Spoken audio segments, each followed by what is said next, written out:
सावधान। इडमो अर्हन्ताडम् इडमो सिद्धाडम् इडमो आयरियाडम् इडमो वज्झायाडम् इडमो लोये सब साहूडम् सर्वव्यापेक चिद्रूप स्वरूपाय परात्मने शोपलब्धि प्रसिद्धाय ज्ञानानन्दात्मने नमः। ज्ञानानन्दात्मने नमः। एष सुरासुरमणुसिन्धवन्दितं धोदधायिकं मलम् पडमामि बड्डमाणं तीर्थं धम्मस्कतारम् परलक्षितजो निज तत्व भजो आत्मन निज में ही शांति मिले आत्मन निज में ही शांति मिले।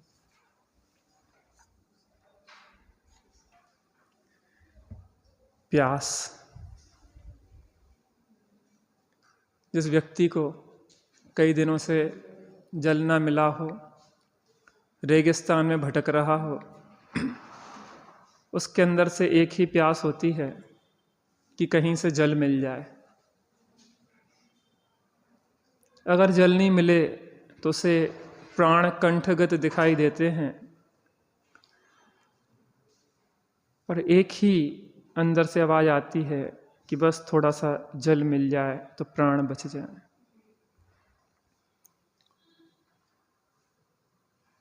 दूसरा व्यक्ति जिसे धर्म की रुचि है, स्वाध्याय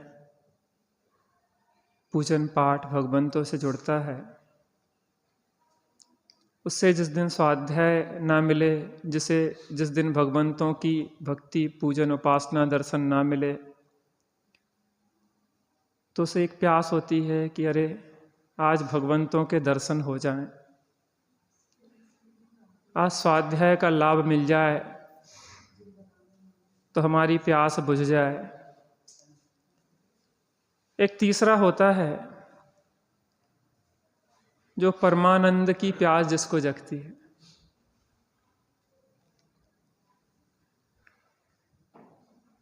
एक प्यास तो अप्रशस्त है, पंचेंद्रिय के विषयों में से है, शरीर की रक्षा हेतु है। दूसरी प्यास स्वभाव रूप है, जो भगवंतों की पूजन भक्ति की प्राप्ति ना होने से, दर्शन के प्राप्त ना होने से एक प्यास जगती है, और दर्शन पूजन स्वाध्याय मिल जाता है तो तृप्ति होती है। तीसरी प्यास है परमानंद की। आज तक आत्मा ने विषयों का स्वाद तो लिया है, लेकिन आज तक परम आनंद को प्राप्त नहीं किया। क्या को प्राप्त नहीं किया? परमानंद। हमें देखना है कि हमें कौन सी प्यास है। पंचेंद्रिय के विषयों की इच्छाओं की पूर्ति की प्यास है, कि सट आवश्यक कर्तव्यों को यथा योग्य पालने की प्यास है, कि परमानंद की प्यास है।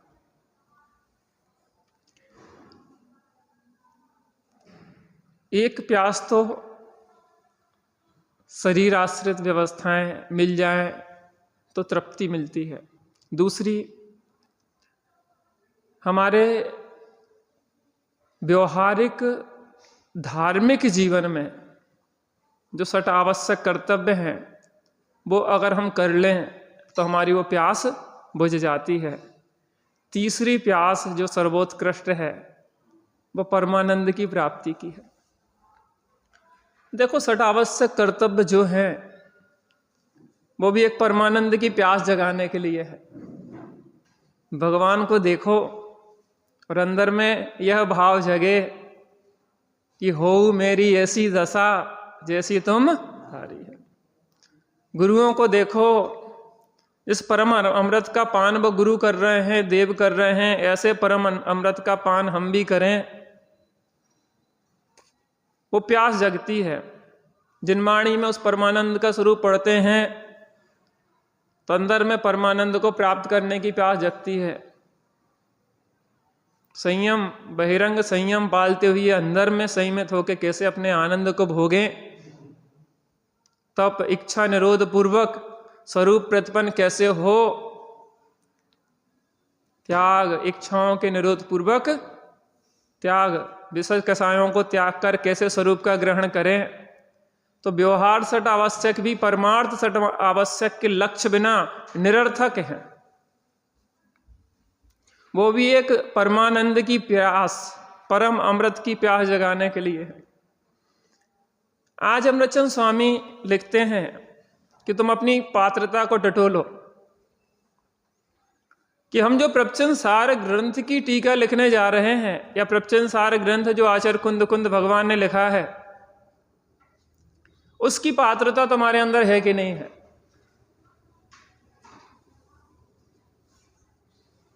उसकी पात्रता तुम्हारे अंदर है कि नहीं है। और अगर नहीं है तो पात्रता लाओ। इसके लिए नहीं, पात्रता नहीं है तो भाग जाओ। पात्रता नहीं है तो पात्रता अर्जित करो। इस नौकरी के लिए आपको पोस्ट ग्रेजुएशन चाहिए, तो पोस्ट ग्रेजुएशन नहीं है तो पोस्ट ग्रेजुएशन अर्जित करो और उसके पात्र बनो। क्या पात्रता है इस प्रवचन सार ग्रंथ को पढ़ने के लिए, या इस प्रवचन सार ग्रंथ को पढ़ के क्या पात्रता अर्जित करें। बहुत सुंदर चर्चा है। तीसरा कलश देख लें।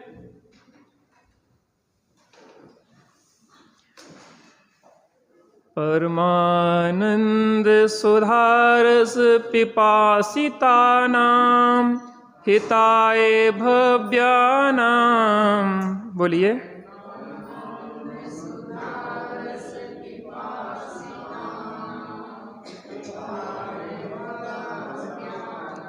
क्रियते प्रगटित तत्वा प्रवचन सारस व्रत्रियम।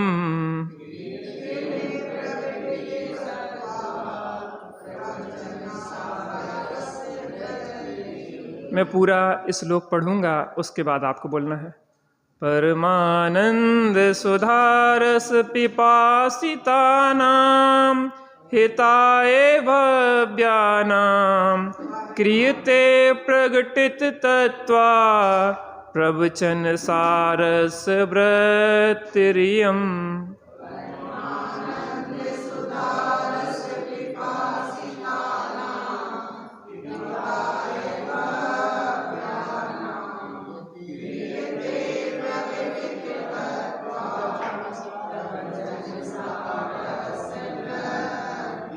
बहुत सुंदर। प्यासे परमानंद के भव्यों के हित हेत व्रति प्रवचन सार की करता हूँ भव से। व्रति प्रवचन सार की करता हूँ भव से। परमानंद सुधारस पिपासितानाम। परमानंद, परम आनंद रूप। क्या? परम आनंद रूप अमृत के प्यासे।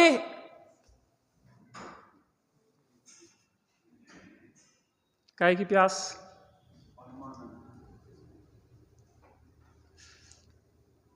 देखो, परमानंद प्राप्त हुआ कि नहीं हुआ ये बात अलग है, लेकिन परमानंद की प्यास जगी कि नहीं जगी ये महत्वपूर्ण है। जिन्हें परमानंद की प्राप्ति हो गई है वो तो धन्य भागी है, लेकिन जिन जीवों को परमानंद की प्यास भी जग गई है वो भी धन्य है। वो चातक पक्षी होता ना, जिसके अंदर प्यास होती है कि स्वाति नक्षत्र की बूंद ही पीऊंगा, और वो आसमान की ओर टकटकी लगा के देखता ही रहता है कि कब वो स्वाति नक्षत्र की बूंद गिरेगी और मैं पीऊंगा। उस पपीहे के अंदर पीहू पीहू पीहू पीहू पीहू पीहू वो चिल्लाता रहता है। उसके लिए स्वाति नक्षत्र की उस बूंद को बरसना पड़ता है।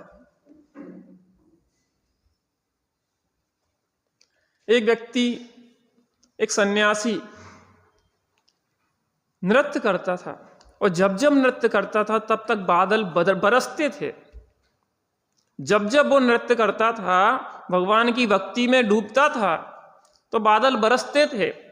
और भी लोग नृत्य करते थे लेकिन बादल नहीं बरसते थे। लोग पूछते थे, ये आखिर तुम नृत्य करते हो तो बादल बरसते हैं, और हम नृत्य करते हैं तो बादल नहीं बरसते हैं। तुम भक्ति करते हो तो बादल बरसते हैं, और हम भक्ति करते हैं तो बादल नहीं बरसते हैं। तो उसने कहा कि मैं जब नृत्य करने के लिए तत्पर होता हूं तो मैं एक संकल्प के साथ नृत्य प्रारंभ करता हूं कि मैं जब भी नृत्य करूंगा बादलों को बरसना पड़ेगा, और मैं तब तक नृत्य करूंगा, मैं तब तक नृत्य करूंगा, मैं तब तक गीत गाऊंगा जब तक बादल नहीं बरस जाते। सोगानी जी ने कहा था कि या तो पर्याय छूटे या विकल्प टूटे।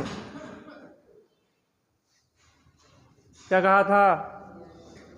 इस कीमत पे हम तैयार हैं तो अभी आत्मा प्राप्त हो जाएगा, अभी इसी क्षण। इतनी ताकत लगा के तो देखो, इसी क्षण परमानंद रूपी अमृत अभी बरस जाएगा। प्यास, परमानंद सुधारस पिपासितानाम, परम आनंद रूप अमृत के प्यासे। क्या गजब बात कही है। प्यास हो तो कैसी हो, तड़प हो तो कैसी हो, काय की तड़प हो। हम तो विषयों के लिए तड़पते रहते हैं। जब तक हमारे लिए विवाह नहीं हो जाएगा तब तक हमें शांति मिलने वाली नहीं है। जब तक मकान नहीं बन जाएगा तब तक शांति मिलने वाली नहीं है। जब तक बिटिया का विवाह नहीं हो जाएगा तब तक शांति मिलने वाली नहीं है। जब तक शरीर का रोग दूर नहीं हो जाएगा तब तक शांति मिलने वाली नहीं है। हम तो इन तुच्छ चीजों पे ही लगाए हैं अपनी दृष्टि। उतना ऊंचा सोचा ही नहीं है हमारे पास। कोई चाय वाला ये नहीं सोच पाता ना कि हम प्रधानमंत्री बनेंगे, तो नहीं बन पाता। और जो सोचता है वो बन भी जाता है। कहाँ हम और कहाँ वे, तब तक जब तक ऐसे सोचते रहेंगे तब तक भगवान बनने वाले नहीं। जो मैं हूं वो है भगवान, जो वह है मैं हूं भगवान। प्यास तो जगा के देखो, प्यास जगा के तो देखो। छोटा लक्ष्य बड़ा अपराध होता है। पूर्णता के लक्ष्य से की हुई शुरुआत ही सच्ची शुरुआत होती है। छोटा लक्ष्य बड़ा अपराध होता है। कुछ लोग कहते हैं कि हमें तो आप जैसे ब्रह्मचारी बनना, हमने कि नहीं, छोटा लक्ष्य बड़ा अपराध होता है। अरे भगवान बनने जन्मे हम। अरे हम पूर्णता का लक्ष्य लेके चले हैं। अब पूर्णता हो पाएगी जब हो पाएगी, लेकिन हम उस और बढ़ रहे हैं। हमारा लक्ष्य तो टारगेट निश्चित करो कि शिखर जी जाना है। अब लक्ष्य ही निर्धारित नहीं है तो भटकते रहोगे और इसके अलावा कुछ होने वाला नहीं है।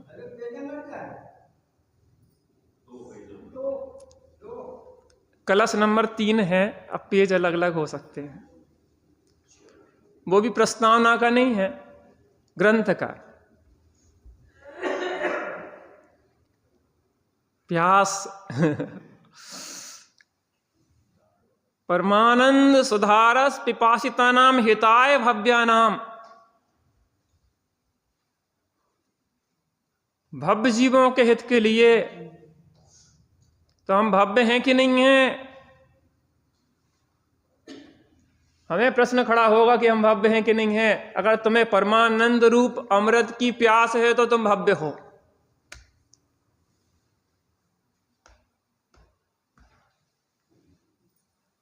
स्वामी जी के पास कोई पहुंचा कि स्वामी जी, हमारे भाव अगर भगवान ने अनंत देखे होंगे तो हम क्या कर सकते?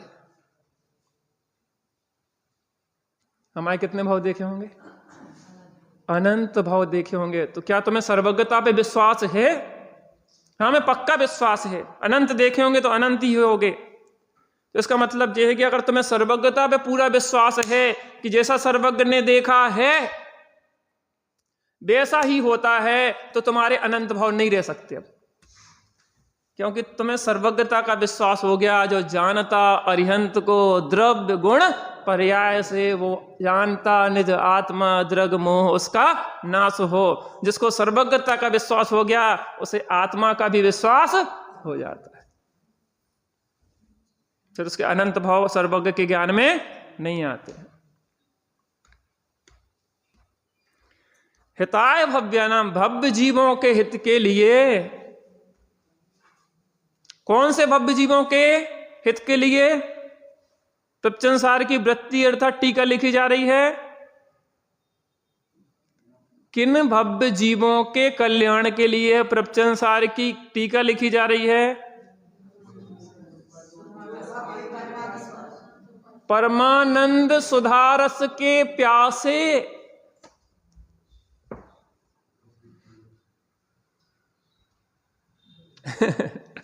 अमृत है, अमृत। जैसे लोक में अमृत कहते हैं ना, वो अमृत नहीं है। देवों को अमर कहा जाता है, लेकिन देव भी अमर नहीं है, मरते हैं। लॉन्ग लाइफ, लंबा जीवन होने के कारण उन्हें अमर कहा जाता है, लेकिन उनकी भी 33 सागर की आयु से उन्हें च्युत होना पड़ता है। अच्युत स्वर्ग से भी च्युत होना पड़ता है। जिसे देव अमृत पीते हैं, जिसे कहा जाता है, वो अमृत ऐसा अमृत नहीं है कि जो अमर कर दे, जिसके बाद मरण ना हो। वो कोई परम रसायन है ऐसा, पौष्टिक रसायन है ऐसा कि इसको 33 सागर की आयु वाला एक बार 33,000 वर्ष के बाद पीता है, और 33,000 के बाद वर्ष के लिए फिर उसकी भूख प्यास चली जाती है। आजकल छोटी छोटी टेबलेट आ रही ना कि एक गोली खाओ दिन भर भूख नहीं लगेगी, सब कुछ उसमें विटामिन हैं आपको। वो ऐसा पौष्टिक कोई तत्व है जैसे देव पीते हैं, जो कंठ से झड़ जाता है, वो अमृत नहीं है, वो कोई विशिष्ट पौष्टिक पदार्थ है। इसमें इतनी ताकत है कि 33,000 वर्ष तक के लिए वो आपको भूख और प्यास से छुट्टी दिलवा देता है। आज वैज्ञानिक इसी खोज में लगे ना, जो अंतरिक्ष आदि में जाते हैं, इसी तरीके की तो दवाइयां, वो टेबलेट होती है कि खाते हैं उनकी भूख आदि मिट जाती है।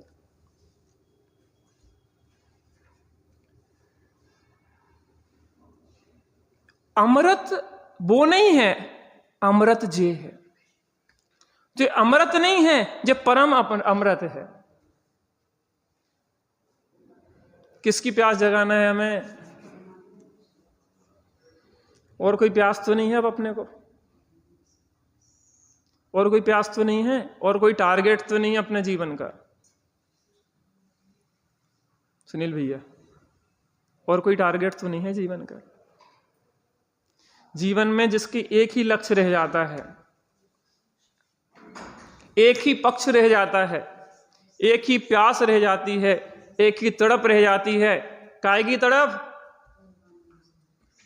परमानंद सुधारस पिपासिता नाम। अब तो बस परम आनंद का रस पिएंगे। अब तो विषयों में नाही रुलेंगे, निजानंद पान। ये भजन कहाँ से निकला? इसी कलश में से निकला। चहूं गतियों में नाही रुलेंगे, निजानंद विषयों का रस विष का प्याला, चेतन का आनंद कैसा है?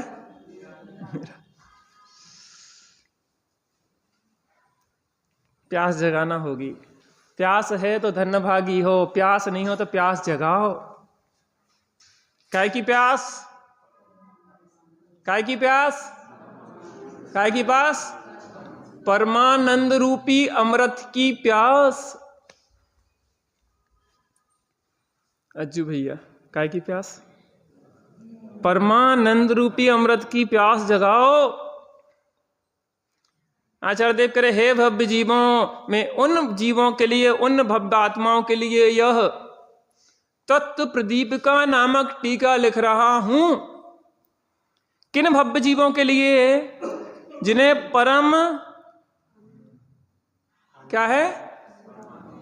परम सुधारस, परमानंद रूपी सुधारस की प्यास है, जो अतीन्द्रिय आनंद का वेदन करना चाहते हैं, जो आत्मा की अनुभूति करना चाहते हैं। तो समय सार से अनुभूति होगी कि प्रवचन सार से भी अनुभूति हो सकती है आत्मा की?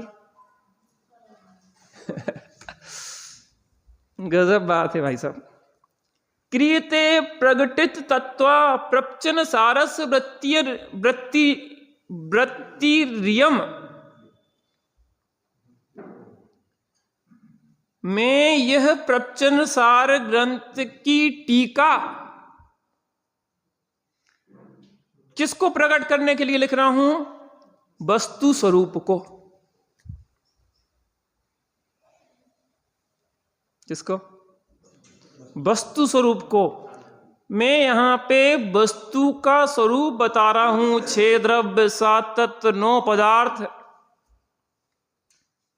जीव अजीव आदि का भेद विज्ञान करा रहा हूं। ज्ञेय तत्व, ज्ञान तत्व को बता रहा हूं। ज्ञान और ज्ञेय का विभाग करके भेद विज्ञान करा रहा हूं। किस लिए? परमानंद सुधारस की प्यास कैसे बुझे।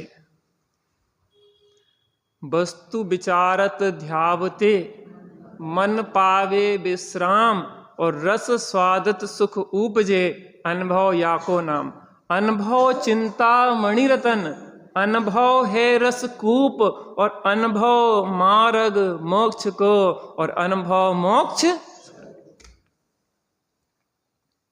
क्या गजब के अमृत भरे हैं आचार्यों ने, ज्ञानियों ने। परमानंद सुधारस पिपासितानां हिताय भव्यानां क्रियते प्रगटित तत्वा प्रवचन सारस वृत्तिरियम। अमृत चंद स्वामी कह रहे हैं कि हे भव्य जीवों, मैं तुम्हारे लिए टीका लिख रहा हूं।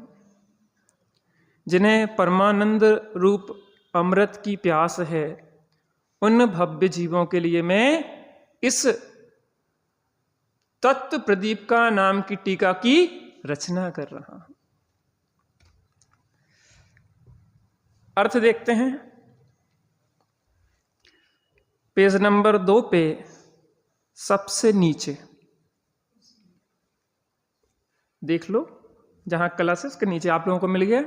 हाँ, परमानंद रूपी सुधारस के पिपासु भव्य जीवों के हितार्थ तत्व को, वस्तु स्वरूप को प्रकट करने वाली प्रवचन सार की यह टीका रची जा रही है। स्पष्ट हुआ? अब जो चर्चा आने वाली है वो बहुत मधुर है।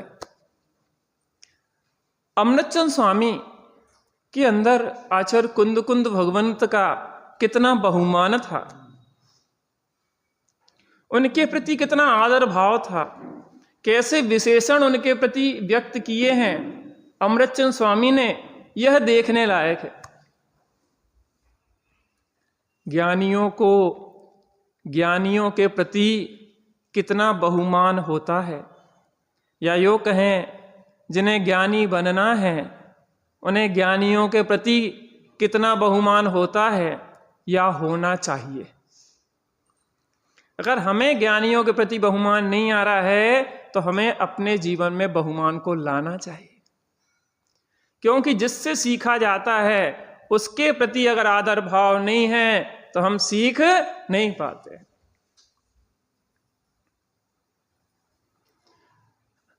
मैं संजीव जी का कल वो स्मृति दिवस था ना, हाँ कुछ भी कह सकते आप, नाम कुछ भी दे दो, प्रभावना दिवस।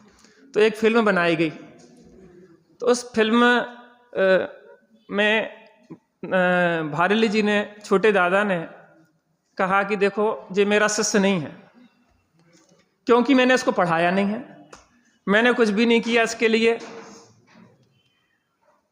तो मेरा शिष्य तो है नहीं। तो संजीव जी भाई साहब ने कितनी बढ़िया बात कही, कौन कहता है कि मैं आपका शिष्य नहीं हूं, मैं आपका एकलव्य जैसा शिष्य हूं। एकलव्य की कहानी सुनी कि नहीं सुनी? कि उनकी प्रतिमा बना के द्रोणाचार्य की एकलव्य ने धनुर्विद्या सीखी, यदि प्रत्यक्ष नहीं लेकिन परोक्ष रूप से उनसे सीखा है। तो मैंने आपके प्रवचन के माध्यम से, आपकी टीकाओं के माध्यम से, जो भी आपने लिखा है उसके माध्यम से सीखा है, तो मैं कैसा शिष्य हूं? कुछ लोग बहुत नजदीक होते हुए भी बहुत दूर होते हैं, कुछ लोग बहुत दूर होके भी बहुत नजदीक होते हैं। हमें एकलव्य से सीखने लायक है। कितना आदर बहुमान होना चाहिए गुरुओं के प्रति, ज्ञानियों के प्रति। जिससे सीखना है उसके प्रति अगर आदर नहीं है तो हम उससे सीख नहीं सकते। बहुत बहुमान होना चाहिए देवशाद गुरु ज्ञानियों के प्रति। देखते हैं, देखो कितनी बढ़िया बात लिखी, 3 नंबर पेज। इस प्रकार मंगलाचरण और टीका रचने की प्रतिज्ञा करके भगवान कुंद कुंदाचार्य देव विरचित प्रवचन सार की पहली 5 गाथाओं के प्रारंभ में श्री अमृतचंद्र आचार्य देव उन गाथाओं की उत्थानिका करते हैं। इसमें तो इतना ही लिखा है, लेकिन इसमें सर्वप्रथम आचार्य कुंद देव का परिचय दिया गया है, फिर उत्थानिका लिखी गई है ग्रंथ की। इसको देखिए एक शब्द सा। अब जिनके संसार समुद्र का किनारा निकट है, किनके किनके? आपके लिए नहीं लिखा, आचार्य कुंद देव के लिए लिखा।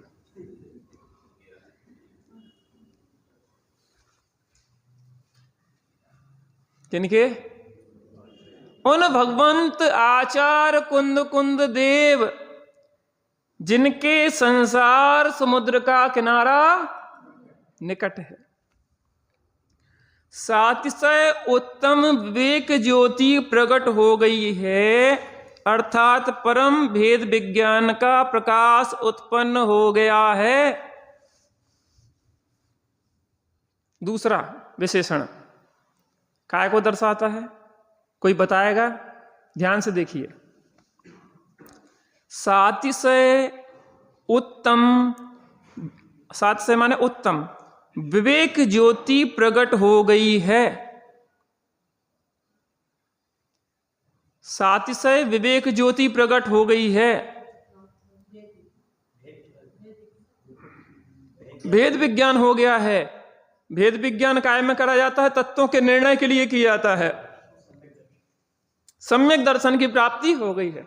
अज्जू भाई अच्छी पकड़ है आपकी, अच्छा है। बाहर की पकड़ें छूटे और यहाँ की पकड़ आए, और यहाँ की पकड़ भी छूटे और यहाँ की पकड़ आए। आगे बताएंगे, देखिए। अर्थात सम्यक दर्शन को आप प्राप्त हो गए हैं, अर्थात सम्यक दर्शन सहित हैं, तथा समस्त एकांतवाद रूपी अविद्या का अभिनिवेश माने अभिप्राय अस्त हो गया है। अब दूसरे बिंदु में क्या आया है? ऐसा कोई आसन्न भव्य महात्मा। एक शब्द का चुनाव कहां से करते होंगे आचार्य देव ज्ञानियों के लिए? हमारे अंदर से ऐसे शब्द क्यों नहीं निकल पाते? जब तक उनके प्रति उस जाति का बहुमान नहीं होता है, तब तक उस जाति के शब्द भी नहीं आते। बहुमान अंदर में प्रकट हो, बहुमान हो अंदर में, तो जो शब्द निकलेंगे वो उस बहुत सुंदर शब्द निकलेंगे। आहा। तथा समस्त एकांतवाद रूपी अवध्या का अभिनिवेश अस्त हो गया है। ऐसे कोई आसन्न भव्य महात्मा श्रीमद भगवत, आप शब्दों को देखो, ये तो भगवत कुंद कुंद आचार्य देव पारमेश्वरी परमेश्वर जिनेन्द्र देव की अनेकांत विद्या को प्राप्त करके, अब देखो ध्यान से, तथा समस्त एकांतवाद रूपी अविद्या का अभिनिवेश अस्त हो गया है। एकांतवाद दूषित समस्त विषयादिक पोषक अप्रशस्त रागी कुमति निकर श्रुताभ्यास सो हे कुबोध बहुदेन त्रास। जो एकांतवादी हैं, सर्वथा एकांतवादी हैं, वो कैसे हैं? वो कैसे हैं? उनके अज्ञान है, विपरीत अभिनिवेश है, लेकिन उस विपरीत अभिनिवेश का अंत हो गया है। किस विपरीत अभिनिवेश का? एकांतवाद रूपी विपरीत अभिप्राय का, जिनके नाश हो गया है। समस्त एकांतवाद रूपी अविद्या अर्थात अभिनिवेश का अस्त हो गया है। एकांतवाद रूपी अज्ञान का नाश हो गया है, अभिप्राय का नाश हो गया है। ऐसे कोई आसन्न भव्य, आसन्न भव्य माने निकट भव्य महात्मा, महान आत्मा श्रीमद भगवत कुंद कुंद आचार्य भगवान गुरु गोविंद दोई खड़े काके लागे पाए, और बलिहारी गुरु आपने गोविंद दियो। प्रत्यक्ष सदगुरु सम नहीं परोक्ष जिन उपकार, एवो लक्ष्य थया बिना उगे ना आत्म विचार। श्रीमद जी कहते हैं कि प्रत्यक्ष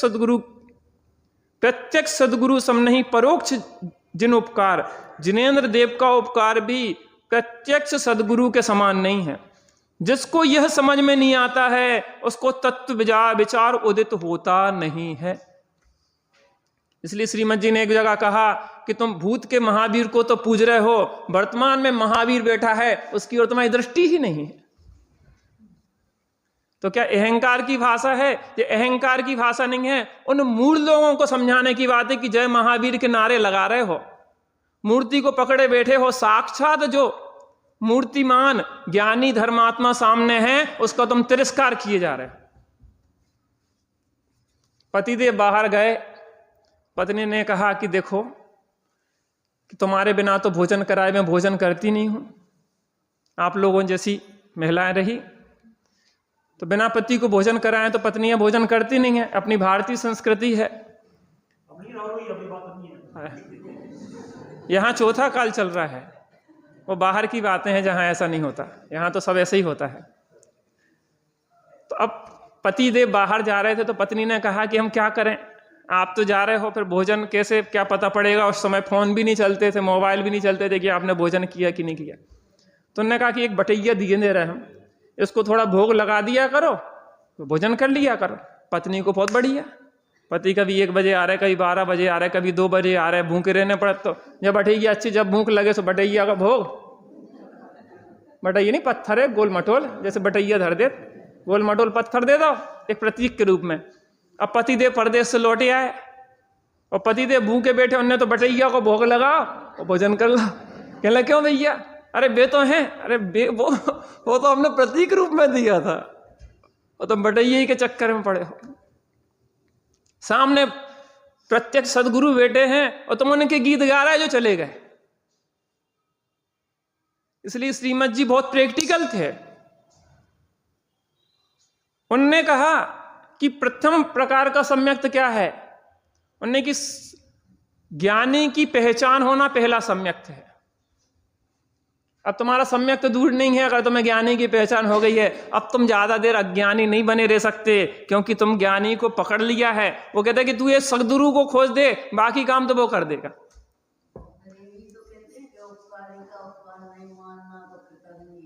सही तो हाँ, मानेगा ना वो, जिससे प्राप्त होता है। मैं आपको एक घटना बताना चाहता हूँ उत्तर प्रदेश की। उस समय मायावती मुख्यमंत्री थी। वो हेलीकॉप्टर से उतरी और उनकी जूतियों पे धूल लग गई। एक खोटा दृष्टांत है, वहां एक कलेक्टर खड़ा था, उसने अपने रूमाल से उनकी जूतियां साफ कर दी।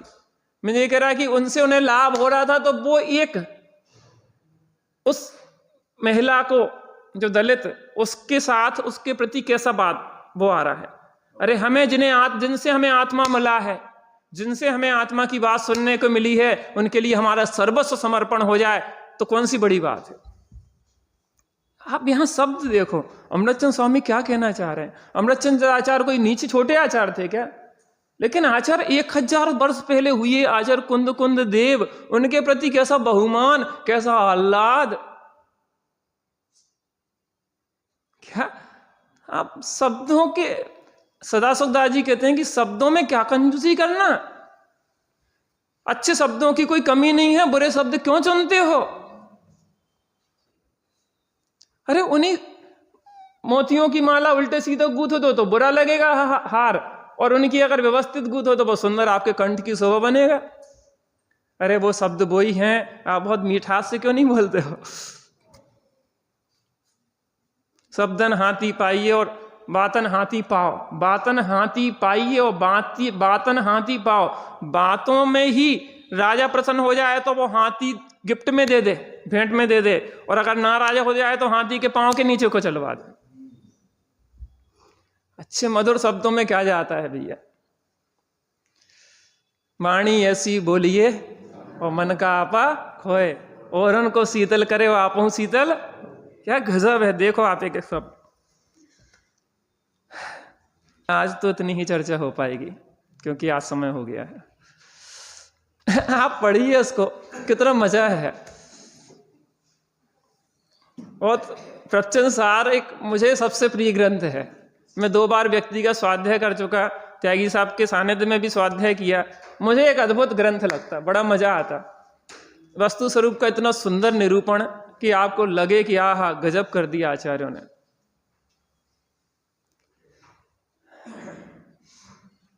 चलिए शेष चर्चा कल करेंगे। थोड़ी देर के लिए बैठते हैं शांति से अपन।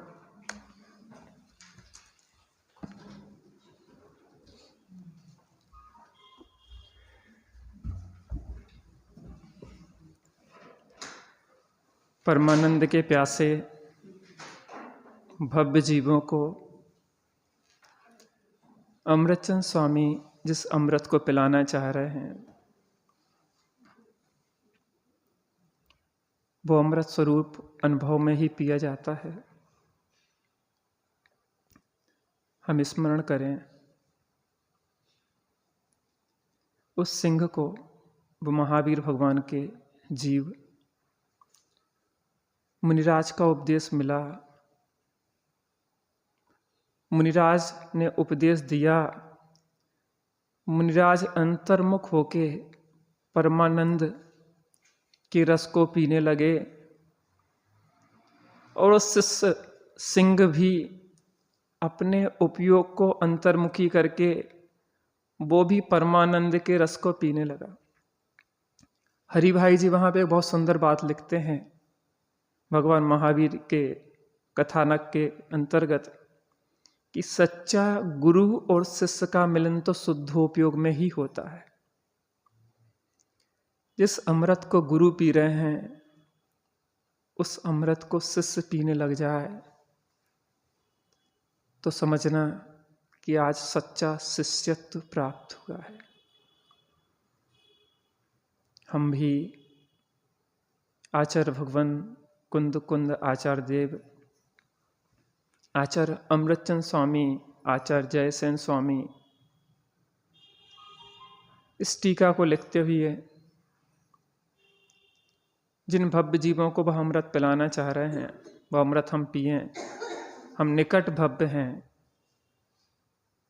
और हमें उसकी पूरी पात्रता है। थोड़ी देर बैठ के बिल्कुल शांति से अंतर्मुखी होके उस अमृत को पीने का अभ्यास करते हैं।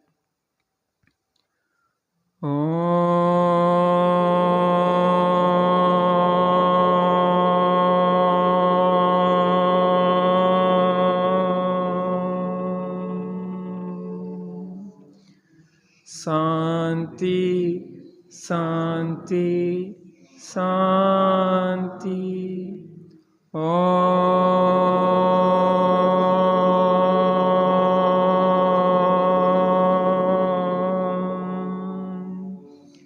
शांति शांति।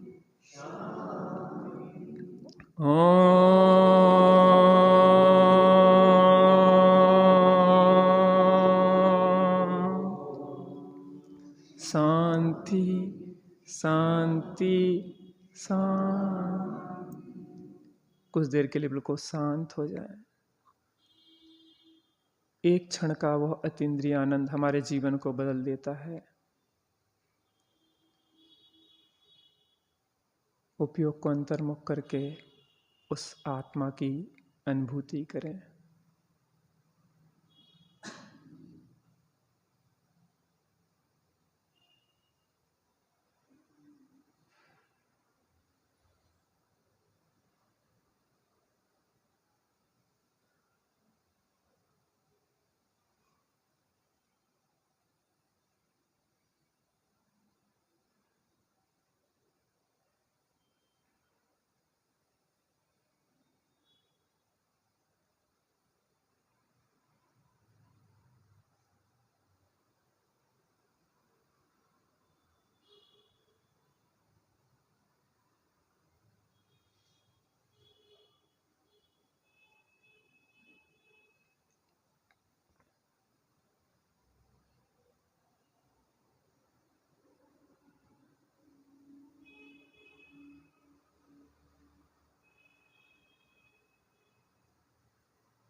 शांति शांति शांति।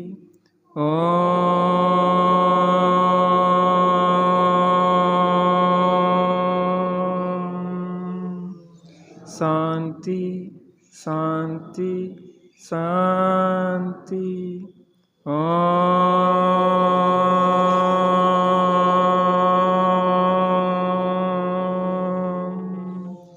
शांति शांति। जो शांति धारा प्रारंभ हुई है वो अखंडित दिन भर बनी रहे, इसका अभ्यास हमें करना है। सहजानंदी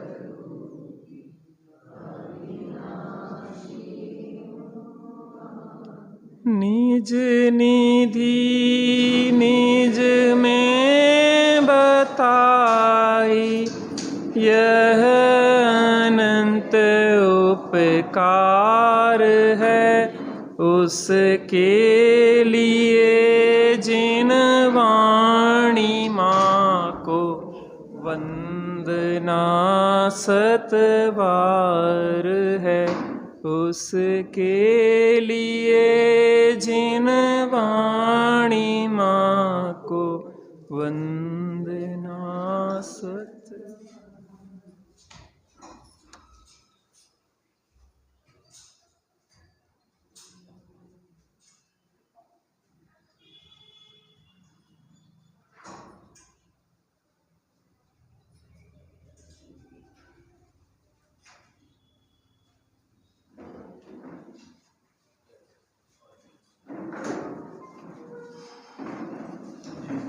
भगवान साईं वाणी हमारी गाथा।